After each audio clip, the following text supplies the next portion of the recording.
Assalamualaikum warahmatullahi wabarakatuh. Perkenalkan, nama saya Berli Animar dari Prodi BKPI, Fakultas Tarbiyah dan Keguruan, UIN Suska Riau, Pekanbaru. Baiklah, di sini saya akan menjelaskan tentang teori konseling individual Adlerian.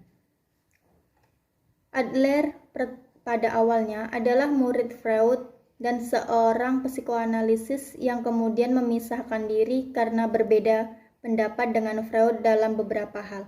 Salah satu pandangan Freud yang tidak disetujui oleh Adler adalah peran aspek biologis dan fisiologis sebagai determinan penting pada perilaku dan perkembangan manusia.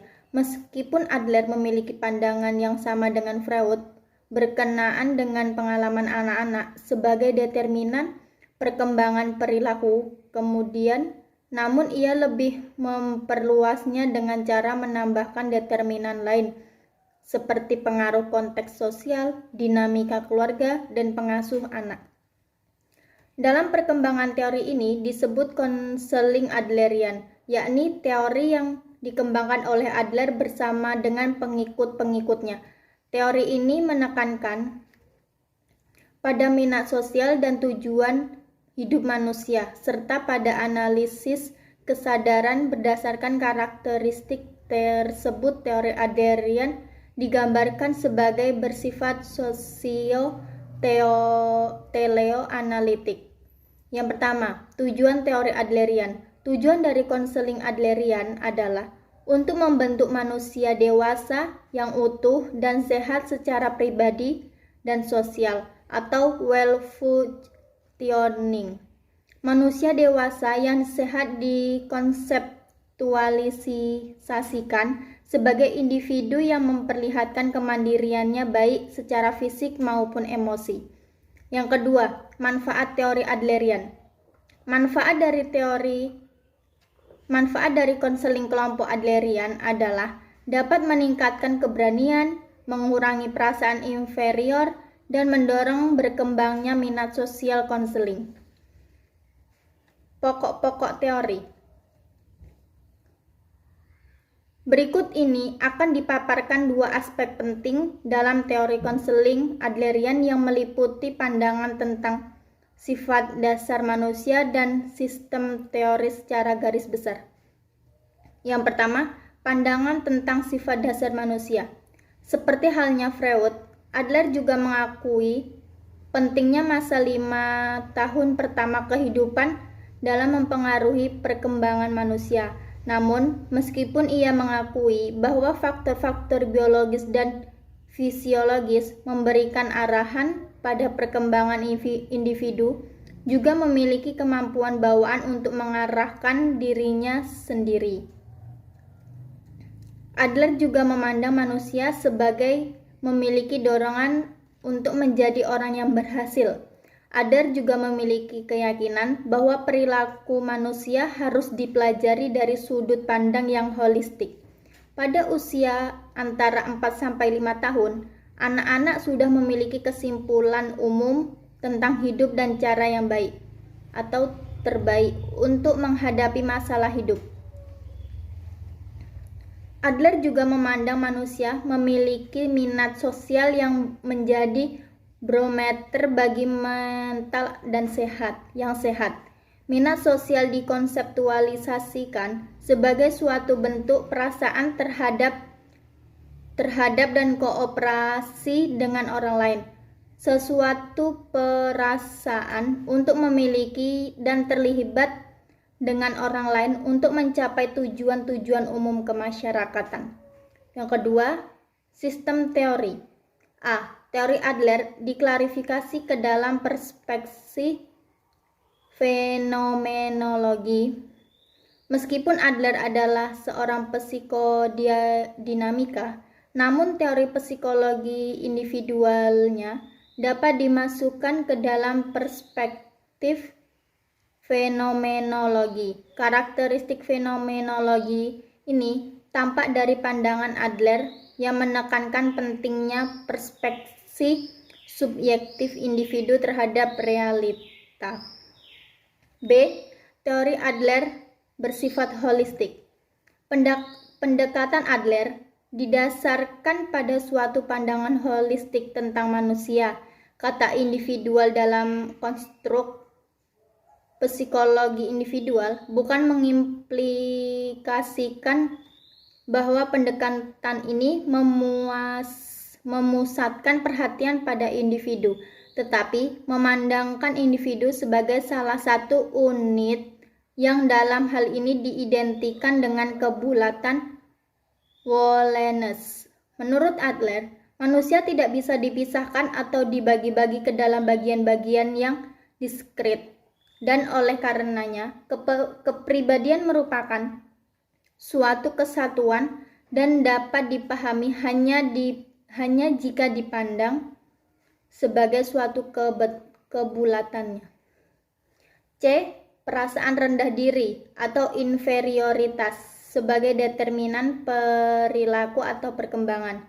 Perasaan rendah diri atau inferiority merupakan salah satu dimensi dari tahun-tahun awal kehidupan yang diyakini oleh Adler menjadi faktor-faktor yang memainkan peran penting dalam mempengaruhi perkembangan manusia.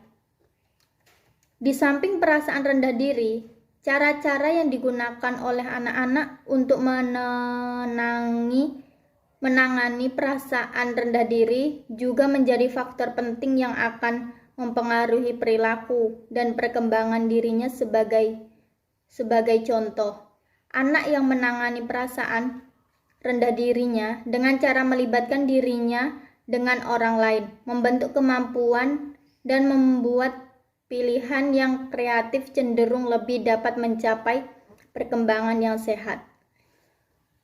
Sebaliknya, anak yang manja dan tidak mau berjuang untuk memperoleh kemampuan diri cenderung sulit untuk mencapai perkembangan yang positif. Mereka ini menjadi tak berdaya, tergantung dan mudah menyerah. D. Ajaran tentang gaya hidup.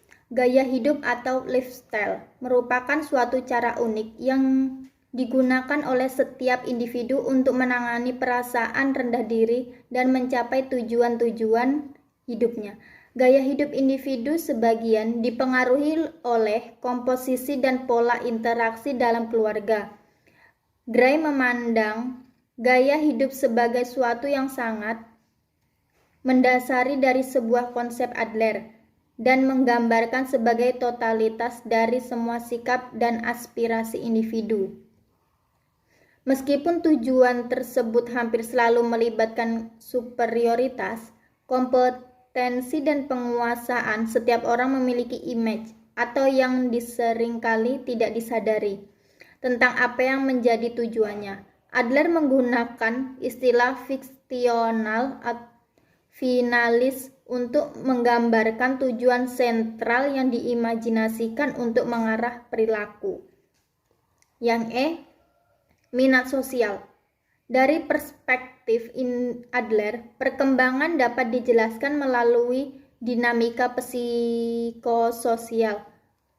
Tujuan dan gaya hidup individu akan memberi pengaruh pada cara penyesuaian dirinya. Individu yang dapat menyesuaikan diri pada umumnya memiliki logika pribadi yang merefleksikan minat sosial, sedangkan individu yang kurang berhasil dalam menyesuaikan diri cenderung lebih mementingkan tujuan mereka sendiri dan kurang memperhatikan kepentingan konteks sosial dan kebutuhan orang lain.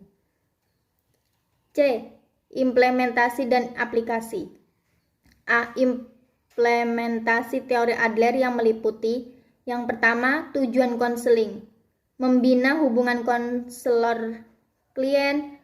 Yang kedua, membantu klien memahami keyakinan, perasaan, motivasi, dan tujuan yang menentukan gaya hidupnya.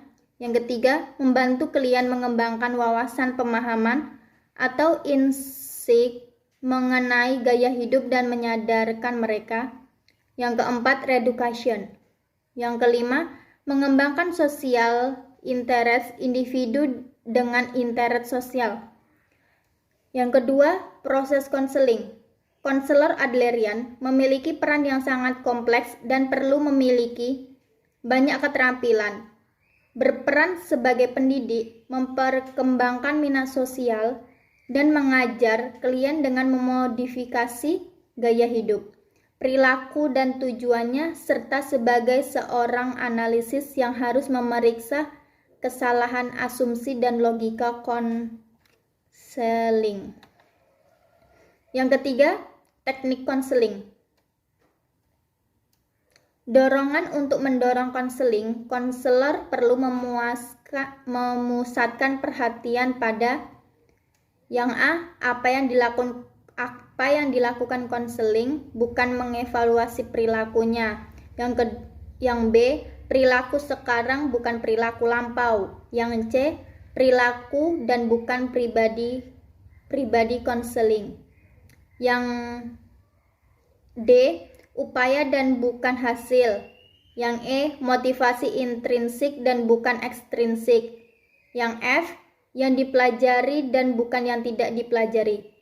Yang G, apa yang positif dan bukan apa yang negatif. B, aplikasi. Aplikasinya disesuaikan dengan tujuan utama dari teori ini. Yang pertama, psikoterapi. Adler yakin bahwa siapapun dapat mengajarkan apa saja. Keturunan memang sering membatasi kemampuan seseorang. Dalam hal ini, sesungguhnya yang penting bukan kemampuan, tetapi bagaimana orang memakai kemampuan itu melalui humor dan kehangatan. Adler berusaha meningkatkan keberanian, harga diri, dan social interest klien. Yang kedua, menggali masa lalu atau early recollection. Menurut Adler, ingatan masa lalu seseorang selalu konsisten dengan gaya hidup orang itu sekarang dan pandangannya subjektif orang itu terhadap pengalaman masa lalunya menjadi petunjuk untuk memahami tujuan final dan gaya hidupnya. Yang ketiga, mimpi. Gaya hidup juga terekspresikan dalam mimpi. Adler menolak pandangan Freud bahwa mimpi adalah ekspresi keinginan masa kecil. Menurut Adler, mimpi bukan pemuas keinginan yang tidak diterima ego, tetapi bagian dari usaha si pemimpi untuk memecahkan masalah yang tidak disenanginya atau masalah yang tidak dapat dikuasainya ketika sadar. Jadi, bagi Adler, mimpi adalah usaha dari ketidaksadaran untuk menciptakan suasana hati atau keadaan emosional sesudah bangun nanti yang bisa memaksa si pemimpin melakukan kegiatan yang semula tidak dikerjakan. Baiklah, itu tadi penjelasan dari saya. Mohon maaf jika ada kesalahan. Sekian dari saya. Wassalamualaikum warahmatullahi wabarakatuh.